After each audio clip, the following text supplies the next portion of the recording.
Salam dostlar, sizi Xankəndindən salamlayıram. Burada biz de bizim dağlar abidəsi qarşısındayıq. Ermənilər bura Akif dediklərindən. Burada demək istədiyim nə dostlar? Mən çoxları deyir ki, bu abidə mütləq sökülməlidir, dağıdılmalıdır və s. Mən ilk tamamilə bunun əleyhinəyəm. Niyəsini deyim. Çünki deyirlər bu mafik sökülsün, bunun yerində hansısa abidə heykəl qoyulsun. Dostlar, bu ərazilərdə heykəl qoymaq üçün, abidə qoymaq üçün yüzlərlə yer var. Bilirsiniz, tezliklə yəqin ki, ateşkəs də imzalanacaq. Hər şey yerinə, qaydasına düşəcəkdir.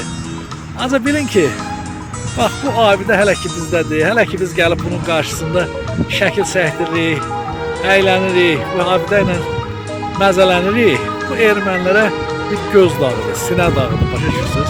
Bu yox olandan sonra yaddan çıxacaq. Amma hələ ki bu var, bir daha deyirəm, bu ermənilərə bir göz dağıdır, sinə dağıdır kimi həmişə qalacaq. Ona görə bu abidəni mütləq saxlamalıyıq.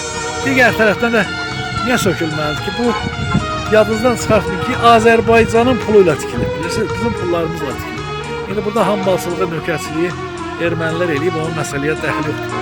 Ona qalanda Bakının nə qədər binaları başda hökumət evi olmaqda, hökumət evini Almanlar tikib bildiyiniz kimi, o cümlədən də bir çox tarixi binalarımızı Polşalı, Almanyalı və digər yerlərdən gəlmiş deməli, inşaatçılar tikib, amma o təbii ki bizimdir.